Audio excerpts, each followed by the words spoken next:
네, 얘들아. 오늘 지난 시간에 배운 부분을 복습해 보겠습니다. 너희가 개별적으로 학원에 오기 때문에 오늘은 또 일단 강의를 한번 찍어 봤어요. 한번 들어봅시다. 지난 시간에 우리가 4대 문명을 배웠어요. 그거에 대해서 기억을 얼마나 하고 있는지 봅시다. 일단 이 지도가 4대 문명 그림이에요. A부터 해볼까요? A는 나일강 되어 있잖아. 그러면 여기는 어디일까요? 무슨 문명? 이집트 문명. 네, 이집트 문명입니다. B는요? B는 이름이 좀 길어요. 메소포타미아 문명. C는요? 여기 인더스강 있으니까 인더스 문명. D는요? 황허강 있지. 강허황이 아니라 황허강이에요. 이거는 뭐 중국 문명 또는 황하 문명, 황허 문명이라고도 합니다. 자, 그러면 각 문명의 특징 기억나는 대로 한번 해볼까요? 이집트 문명은 일단 지역적인 특색이 어땠냐면 굉장히 폐쇄적이었죠. 폐쇄적이고 그리고 그랬기 때문에 죽고 나서의 세계가 더 중요했지. 죽고 나서도 잘 살길 원했죠. 이 지역에서 남긴 문화재들로는 피라미드, 그리고 시체가 죽으면 이렇게 붕대에 칭칭 감아서 미라, 그리고 그림인데요. 그 왜 죽은 사람들 심판하는 그림 있죠. 사자에서. 그리고 얘네는 날짜를 셀 때 태양을 기준으로 셌다고 했죠. 좀 더 정확한 거예요. 태양력. 수학이나 기하학 같은 것도 발달을 했고요. 얘네 문자는 그림 문자였죠. 요렇게 기억을 하고 있으면 참 좋겠습니다. 그 다음에 메소포타미아는 한번 여기다 써볼까요? 메소포타미아는 강 두 개 사이에 있었죠. 여기 티그리스강, 유프레테스강, 그치?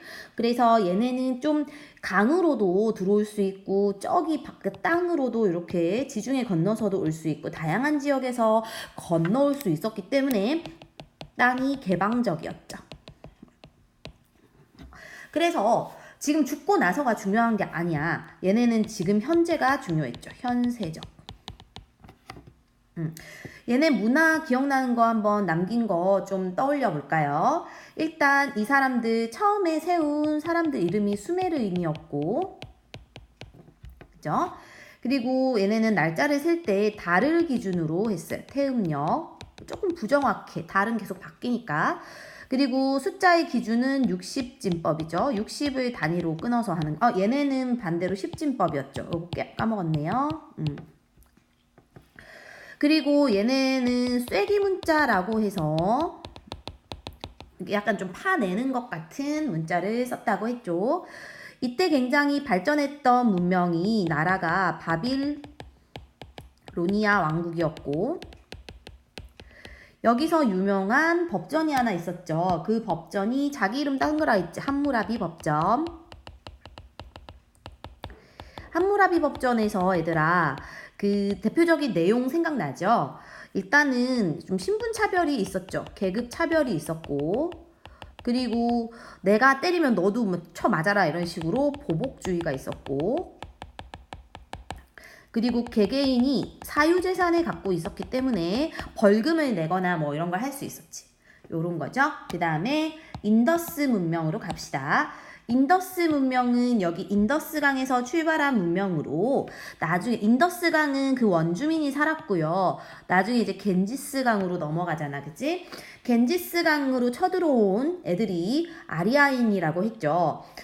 일단 한번 봅시다. 얘네 위치는 일단 인더스강에서 시작을 했고요.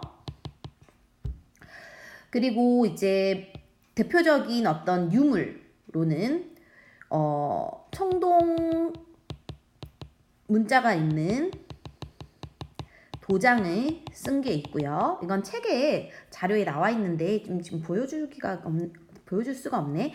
그 다음에 이제 이 겐지스강으로 건너왔던 침입자들의 이름은 아리아인이었는데, 아리아인들이 쳐들어오면서 두 가지 제도를 만들었다. 이제 하나는 종교고, 그지? 그 종교 이름은 브라만교. 또 신분제도 하나 만들었죠. 뭐라고? 카스트제. 이거를 각각 만든 이유는 원주민들을 지배하기 위해서라고 했죠. 그래서 그 프린트에 잘 나와 있겠지만 요렇게 꼭대기에 있는 계급, 두 번째 계급, 세 번째 계급, 제일 밑계급이 있었고 암기를 브크바수라고 하라고 했죠. 브가 브라만, 크는 크사트리아, 바는 바이샤, 수는 수드라였다. 그치? 브라만이 제일 높은 신분이고 이제 제사장 뭐 사제 이런 애들이었고 그쵸? 귀족이고요. 평민이고 노예라고 했죠. 천민. 요런 거 이제 생각이 나셔야겠습니다. 그 다음에 이제 중국 문명이죠. 중국 문명은 일단 황허강에서 출발을 했는데 황허라고도 하고 황하라고도 하고 뭐든 상관없어요. 그리고 얘네 나라는 일단 처음에 출발했던 나라가 상나라에서 출발해서 그 다음에 이제 주나라로 간다고 했었지. 그쵸? 근데요. 상나라보다는 주나라가 훨씬 컸다고 했죠. 상나라는 좀 작았고 예를 들어 상나라가 요만했으면 주나라는 요만해요. 엄청 컸단 말이야. 그리고 상나라는 특이한 게 두 가지가 있었는데요. 하나는 거북이 등껍질에 이렇게 글자를 새긴 무슨 문? 갑골문이 있었고 갑골문은 뭐의 기원이었냐면 그쵸, 한자의 기원이었죠. 그리고 나서 두 번째 특징으로는 얘네 정치를 점쳐서 한다 그랬지. 그쵸? 그래서 이게 신에 의존해서 신정정치, 뭐 신권정치라고도 해요. 그리고 뭐 달력을 만들어서 뭐 이렇게 날짜를 세거나 이런 걸 했습니다. 그다음 주나라 같은 경우는 굉장히 중요한 제도가 하나 있었죠. 무슨 제였냐면 봉으로 시작하는 거. 봉건제가 있었죠. 봉건제는 주나라의 봉건제는 혈연제도를 혈연 관계를 중시했던 혈연은 핏줄로 맺어진 사이여야 되는 거야. 그치? 혈연 관계를 중시했던 봉건제였고요. 이 봉건제의 특징이라고 하면 왕이 만약에 있으면 왕 아래에 이렇게 신하들이 그림이 좀 그러네. 왕 아래에 신하들이 이렇게 있다고 하면요. 이 신하들을 우리가 제후라고 부른다고 했죠. 제후라고 했을 때 서로의 이제 주고받는 관계가 있다고 선생님이 얘기를 했었어요. 그래서 얘네는 일단 만약에 왕이 얘네 제후들에게 땅을 이렇게 주면 제후들은 왕에게 충성을 맹세하면서 뭐 세금도 주고 일도 하고 요런 거를 하는 관계라고 했죠. 그래서 요런 게 바로 봉건제도였고 얘네가 봉건제도를 했던 이유가 뭐였더라? 얘네가 이걸 했던 이유는 땅이 일단 더 커졌잖아. 이렇게 더 넓어졌죠. 이 넓어진 땅을 좀 더 효과적으로 다스리기 위해서 넓은 영토를 효과적으로 지배하기 위해서 자기 친척들을 이용해서 지배를 한 건데 어쨌든 결론적으로 말을 하면 이것 때문에 더 지방에서 힘센 애들이 막 등장했다고 얘기했었지. 그래서 나중에 주나라 끝나고 나면은 혼란의 시기가 찾아옵니다. 우리가 이제 지난 시간에 이렇게 했었고요. 오늘은 여기서 다루지 않은 문명이 하나 있었어요. 그 문명이 이쪽 지역에 있는 문명이에요. 그거 한번 다뤄보겠습니다. 네, 오늘 학습할 문명 이제 마지막 남은 문명이고 여기가 페니키아와 헤브라이라는 문명이에요. 일단 이제 왼쪽 지도를 한번 볼까요, 우리가 이제 이 지도를 한번 확인하고 가는 게 좋은데요. 일단 여기 보라색으로 표시가 된 요 부분은 비옥한 초승달 지대라고 해서 강 두 개가 흐르는 걸로 봤을 때 티그리스강, 유프라테스강, 다시 말해 메소포타미아 문명이겠지. 여기는 강이 두 개나 있어서 굉장히 땅이 비옥했다고 합니다. 그래서 뭐 농사도 잘 되고 그러니까 많은 애들이 쳐들어왔겠죠. 여기가 이제 메소포타미아 문명이었고 그 다음에 좀 지우고 싶네요. 그 다음에 또 확인해 봐야 되는 건 우리가 저번에 이제 그 바빌로니아 왕국도 배웠었죠. 바빌로니아가 이 지역이라는 거. 여기. 여기가 이제 그 함무라비 법전 나왔던 그 지역이에요. 고등학교 가면 우르크 우르 라가시 이런 것까지 외워야 하는데 지금은 필요 없습니다. 그 다음에 이제 오늘 이게 이제 초록색은 이집트라는 거 알죠? 여기가 이집트 문명이고요. 나일강 있지? 그리고 이제 오늘 배울 문명 두 가지가 첫 번째 하나는 여기 있는 헤브라이 초록색 지역이고요. 두 번째는 여기 있는 여기 주황색 지역. 요렇게 두 개를 한번 배워보겠습니다. 먼저 이 초록색 여기 선생님 색칠한 거기를 먼저 배울 거예요. 저기 지역의 문명의 이름은 페니키아라고 합니다. 페니키아. 페니키아는 가까이 얘들아 잘 보시면 지중해 바다 근처에 있죠. 그리고 딱 위치상으로 무역하기 너무너무 좋겠죠. 그치? 그래서 이 페니키아 얘네는 지중해 동부 해안지대에 있었던 어떤 도시 문명이에요. 근데 얘네는 그 당시 바닷가를 완전 장악하고 있었어. 그래서 많은 이 지중해 근처에 많은 식민지를 가지고 있었어요. 식민지라고 하면 자기들이 정복해서 먹어버린 땅을 말합니다. 그래서 얘네는 일단 중요하진 않지만 그냥 하나만 써보면요. 첫째는 지중해 동부 해안지대에 위치하고 있었고요. 거기서 해상활동을 했어요. 이걸 통해서 많은 식민지들을 만들었는데 대표적인 식민지가 이제 저기 아프리카 쪽에 카르타고라는 나라였습니다. 이 나라는 지금의 튀니지라고 하는 아프리카의 도시에 나라에 위치하고 있는데 너 잘 모르겠지. 어쨌든 아프리카 근처에 있었던 곳인데요. 굉장히 자원이 많고 좋은 곳이었어. 여기를 먹었다고요, 얘네가. 그러니까 그만큼 엄청 셌지. 그쵸? 자원도 풍부할 거고. 그리고 얘네가 이제 나중에 무역을, 여기 지역을 다 차지하니까 무역을 하게 되는데, 무역을 할 때 서로 말이나 언어나 문자가 다르면 불편하죠. 그래서 그 무역을 활발하고 편하게 하기 위해서 만든 문자가 있어요. 그 문자가 바로 표음 문자입니다. 이건 좀 중요하니까 빨간색으로 써야겠다. 표음 문자입니다. 표음 문자는요. 어떤 소리를 좀 상징적인 기호로 나타낸 건데 지금의 영어 알파벳의 기원이 돼요. 왜냐하면 얘네가 만든 그런 ABCD와 비슷한 모양의 뭐 예를 들어 A, 뭐 B, C, D 뭐 너희가 보기 하나도 안 비슷하지만 요런 애들이 지금의 영어 알파벳의 기원이 된 문자거든요. 그래서 이 표음 문자가 바로 굉장한 의의가 있는 거죠. 알파벳의 기원.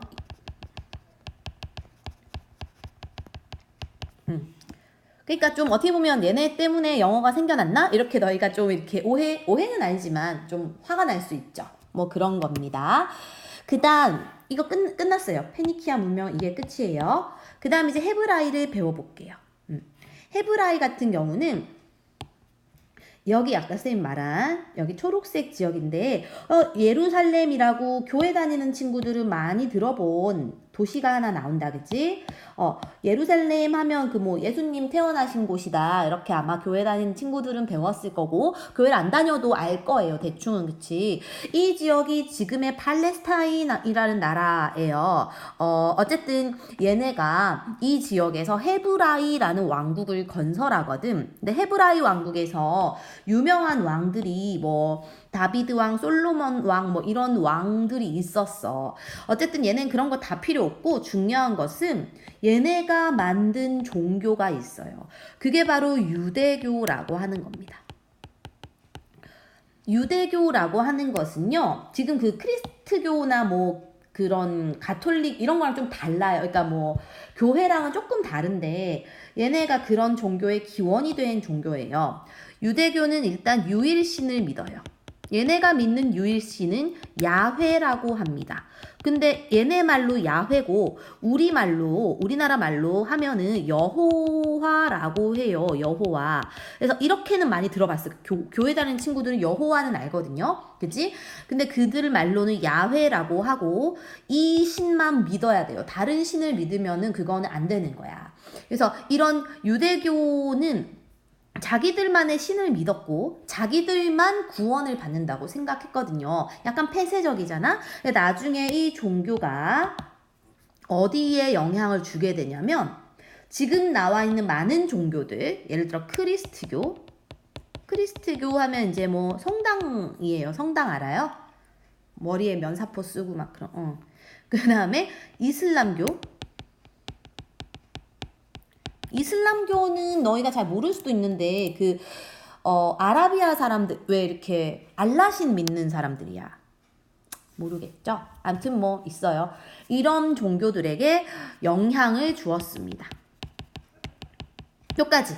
이게 페니키아와 헤브라이에 대한 내용이었어요. 자, 이제 세 번째로 청동기 시대와 철기 시대를 한번 배워봅시다. 청동기 시대는 말 그대로 청동을 썼던 시기고 철기는 철을 썼던 시기예요. 청동보다는 얘들아 철이 좀 더 단단한 거 알죠? 근데 청동 같은 경우는 굉장히 흔하지 않아. 얘는 좀 귀한 애예요. 귀한 애기 때문에 아무나 쓸 수 없겠죠? 일단 기본적인 상식이 그렇다고 생각하면 됩니다. 자, 일단 우리가 지난 시간에 신석기 시대까지 배웠어요. 우리 신석기 시대 복습해보면 신석기 시대 때는 정착 생활했었고, 그죠? 그리고 농경 생활했었고, 벼농사는 아니지만 그러면서 이제 조금씩 사회 경제적으로 발전하고 있었던 분위기였죠. 그런 흐름에서 이제 농업이 좀 더 발달해요. 청동기 시대 때는 농업이 좀 더 발달하고요. 그러면서 생산력이 많아지니까 잘 먹고 잘 살게 되니까 사람들이 애기 낳고 잘 사는 거야. 인구까지 늘어나죠. 인구가 늘어나면서 사람들이 같이 한 공간에 모여 살게 되는 그 공간이 커진 거예요. 그래서 얘네는 청동기 시대 때는 그러한 많은 사람들을 이끌어야 하는 리더가 필요한 거지. 그래서 지배자가 등장했습니다. 이게 이제 큰 굵직굵직한 배경이라 생각하시면 됩니다. 그래서 일단 사회적으로는 이제 사회적인 거 좀 먼저 쓸까요? 사회적으로 그런 리더가 생기면 당연히 지배를 받는 사람도 생기죠. 그럼 지배 피지배 관계를 계급이라고 하죠. 계급이 발생했고요. 그리고 그 리더 이름을 마을의 짱이라고 해서 군장이라고 합니다. 군장도 출연했어요. 그리고 이 리더들이 서로 싸워가지고요. 이기고 지는 게 발생하거든. 그러면서 이긴 사람이 진 마을을 먹고 이렇게 하다가 커다란 국가가 등장합니다. 그리고 여전히 신석기 시대에 이어서 정착 생활을 하고 있죠. 이렇게 계급이 생겨서 리더도 생기고 그들이 싸워서 국가가 만들어지고 그런 국가들이 여러 개 생겨서 정착하는 그런 흐름이 사회적인 분위기라 생각하면 됩니다. 됐죠? 그리고 경제적으로는 여전히 여전히 뭐 했냐면 사냥은 동물 잡는 거죠. 채집은 이제 뭐 그런 거 풀 같은 거 뜯어먹고 뭐 그러는 거예요. 과일 뜯어먹고 어로 물고기 잡아먹는 거죠. 이런 생활은 여전히 하고요. 여전히 하는 상태에서 이제 뭐가 등장하냐면 농사를 하긴 하는데 무슨 농사냐면요. 벼농사를 합니다. 벼농사를 합니다. 그게 핵심이죠. 그 전까지는 벼농사가 아니었죠. 지금부터 벼농사가 시작된다는 거예요. 그럼 그 소리는 뭐냐 얘들아. 벼농사를 했다는 거는요. 좀 더 생산력이 좋아진 거. 잘 먹고 잘 살게 된 거. 배가 불러진 거. 요렇게 생각하시면 됩니다. 그래서 벼농사의 영향으로는 쌀 생산량이 많아지면서 그거 먹는 거 이외에 남아도는 잉여 생산물이 생겼어요. 잉여 생산물, 남아도는 거.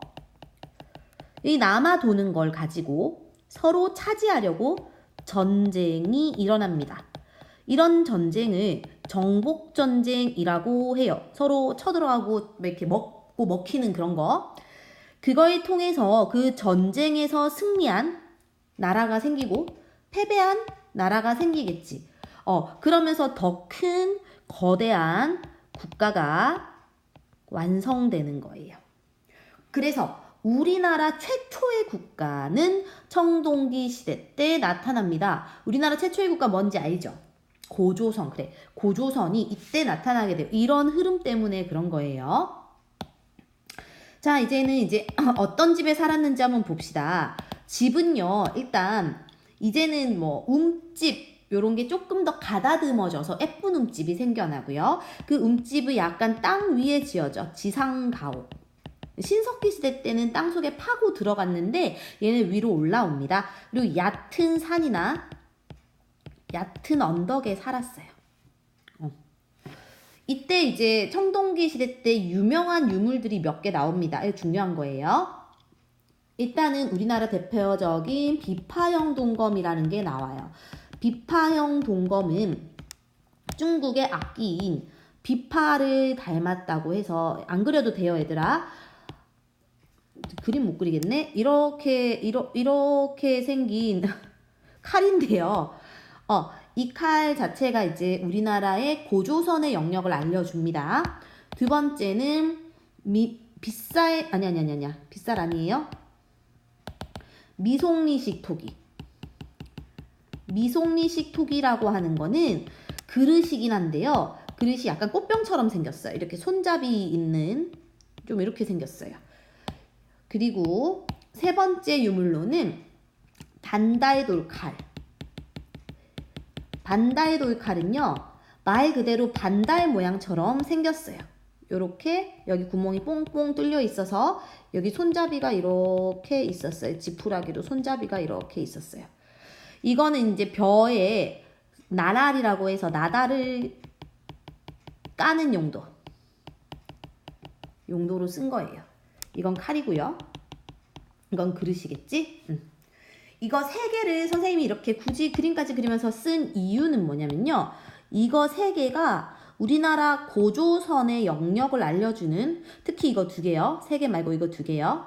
이거 두 개는 우리나라 고조선의 영역을 알려주는 문화재. 굉장히 중요한 겁니다. 굉장히 중요한 거고요. 하나가 더 있어. 이것 말고도 고조선을 알려주는 대표적인 무덤이 있어요. 무슨 무덤? 고인돌. 그래요. 고인돌이 있습니다. 고인돌이 있고요. 우리나라 고인돌은 굉장히 많아. 전 세계적으로도 굉장히 많다고 해요. 그래서 이제 고인돌이 대표적으로 나오고, 이거 말고도 뭐 돌널 무덤 이런 것도 있고 많이 있습니다. 등등등. 그리고 울산 지역에는 반구대 바위 그림이라고 해서 바위에다가 막 그림을 그렸는데 뭐 이렇게 뭐 고래 모양도 있고 물고기 모양도 있고 막 이런 걸 그렸대요. 사냥을 기원하는 거겠지? 암튼 요게 청동기 시대의 대표적인 내용들입니다. 근데 이제 청동기 시대에서 청동을 쓰던 시대에서 점차 발전을 하여서 나중에 이제 철기 시대로 넘어갑니다. 철은 아까 선생님이 얘기했지만 조금 더 단단하다고 했지. 좀 더 단단하고 튼튼한 문명이었어요. 그래서 이 철을 썼던 시기에 이르르면은 조금 더 많은 생산이 생기고 조금 더 전쟁이 많이 일어나게 됩니다. 그래서 그 시기를 또 한번 배워볼까요? 이때 나오는 어떤 문화재로는 도구로는 철로 만든 거란 뜻이야. 철제 농기구와, 그러니까 농사 지을 때도 철로 있다는 거야. 또 철제 무기, 칼이나 이런 것도 이제 철이라는 거죠. 조금 더 이제 세지겠지. 그래서 철제 농기구로 했다는 거는 당연히 농업 생산량이 전보다 어떻게 됐을까요? 많아지는 거예요. 많아지는 거예요. 그 다음, 얘네가 살았던 땅은 평야나 평평한 땅이겠죠. 또는 얘네도 마찬가지 움집이었어요. 그리고 이때의 경제도 당연히 여전히 벼농사를 이어서 했습니다. 벼농사 이어서 합니다. 이때는 전쟁이 이때보다 그 이전 시기보다 훨씬 많아졌다고 했지. 훨씬 많아져서 여러 국가가 생겨요. 여러 국가. 이때는 하나의 국가, 우리 고조선만 있었다고 하면 이땐 여러 국가가 생겨요. 나중에 뒤에서 배울 거예요. 1, 2, 3, 4, 5, 5개를 배울 거예요. 나중에 한번 해봅시다. 그 다음에 철기시대 때의 대표적인 무덤으로는 동무덤과 널무덤이 있는데요. 동무덤은 장독처럼 해가지고 이렇게 장독 같은 그 토기 속에 뼈를 추려가지고 뼈만 뭐 이렇게 해골 뭐 이런 것만 넣어가지고 관리했던 무덤이고, 널무덤은 시체 이렇게 넣으면요, 시체를 이렇게 돌 같은 걸로 이렇게 좀 쌓아서 돌을 못 그리겠다 얘들아. 그냥 이렇게 좀 칸막이만 쌓아놓고 흙 덮어서 묻어버리는 그런 게 이제 널무덤이었다고 합니다. 이런 게 철기시대 때 나왔다고 해요. 청동기 철기시대가 끝났습니다. 그래서 이제 우리는 마지막 고조선을 해볼 건데요. 쌤이 고조선은 방금 한 것처럼 무슨 문화를 바탕으로 세워진 거라고 했냐면 청동기 문화를 바탕으로 세워진 나라였어요. 청동기 문화. 그래서 이때 우리나라 최초의 국가인 고조선이 세워졌다 뭐 이런 얘기 했었잖아. 그죠? 이 얘네를 알 수 있는, 얘네가 있었다는 걸 알 수 있는 유물이 3개 있었어요. 아까 우리 정리했듯이, 그 표에서 정리했듯이 고조선 문화를 알려주는 대표적인 유물로 첫 번째 무슨 동검? 그렇지, 비파형 동검. 두 번째 무슨 토기? 그렇죠, 미송리식 토기. 마지막 고인돌이긴 한데 고인돌이 좀 높아, 키가, 다리가 길어요. 이걸 탁자식 고인돌이라고 합니다. 탁자식 고인돌, 미송리식 토기, 비파형 동검. 이거 3개가 어느 나라를 알려주는 거라고? 고조선이요. 근데 지금 고조선 영역이 옆에 지도 보면 이렇게 여기까지 우리 고조선 영역이었다고 추측하고 있습니다. 이 땅에서 여기 그림 지도처럼 비파형 동검도 여기 초록색 나무같이 생긴 게 다 비파형 동검이거든. 이게 여기서 많이 발견됐대. 탁자식 고인돌도 여기서 엄청 많이 발견이 됐대요. 이런 걸 통해서 우리가 이 지역이 고조선이었구나를 알 수 있는 거지.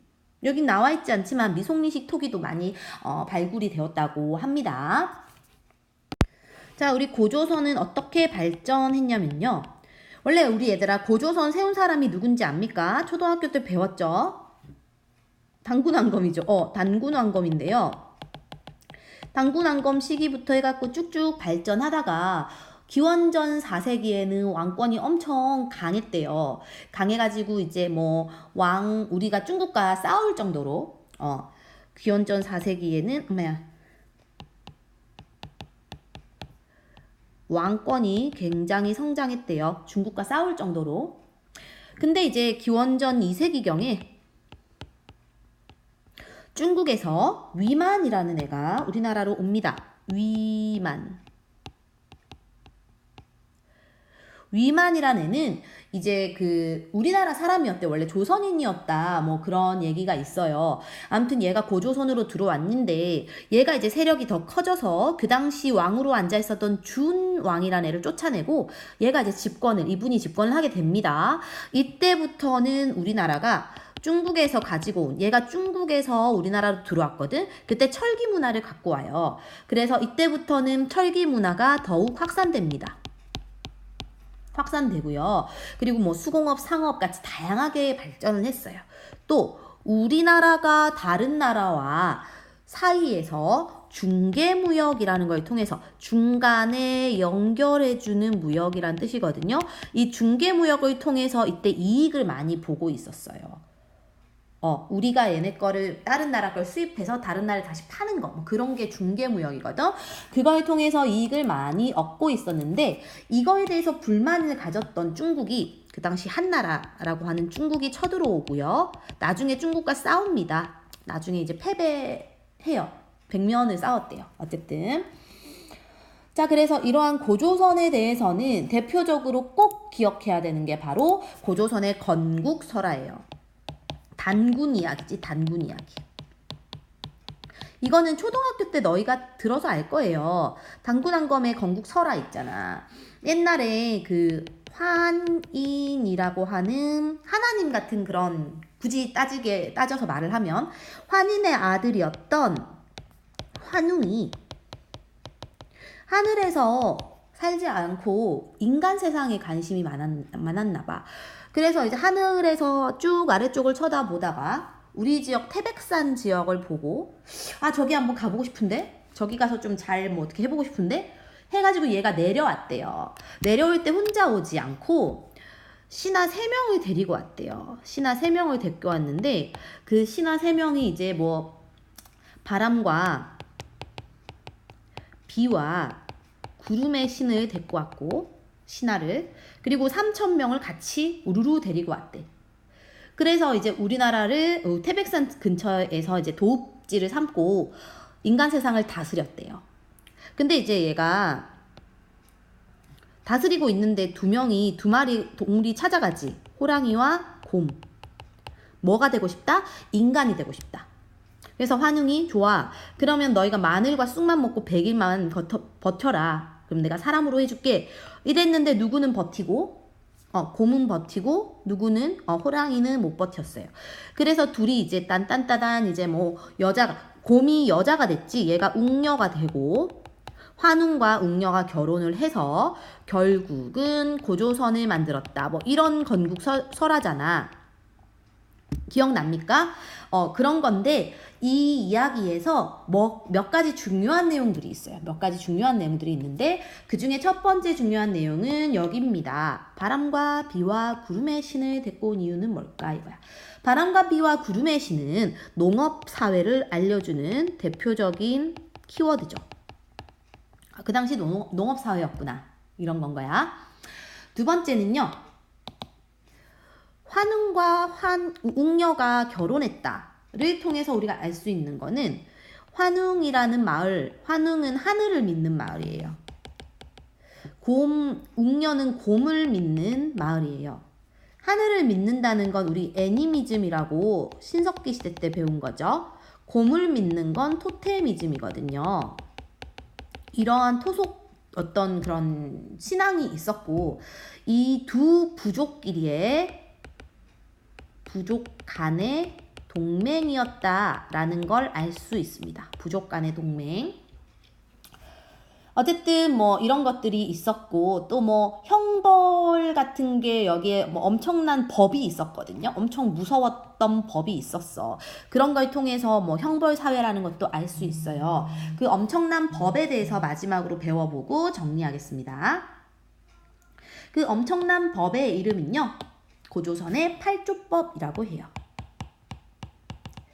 팔조법은 말 그대로 8개가 있었는데 지금은 3개만 전해집니다. 3개만 전해집니다. 그러면 그 3개 중에 첫 번째 내용과 두 번째 내용, 세 번째 내용이 뭔지 봅시다. 첫 번째는 사람을 죽인 자는 즉시 죽이고 이런 말이 있어요. 사람을 죽인 자는 즉시 죽인다. 이걸 통해서 알 수 있는 사회는요. 사람을 죽이면 안 된다라는 거잖아. 그래서 이거는 생명을 중시했다라는 걸 알 수 있습니다. 생명 중시. 두 번째 내용으로는 남에게 상처를 입히면 얼마야? 왜 이래? 상처를 입히면 곡식으로 갚는다. 이런 내용이 있어요.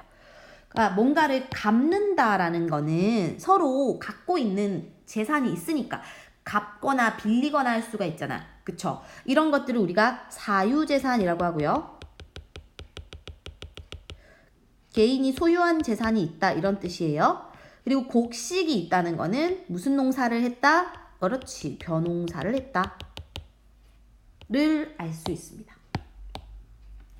그 다음에 마지막 내용이에요. 도둑질을 한 자는, 이거 안 올라가나? 됐다. 도둑질을 한 자는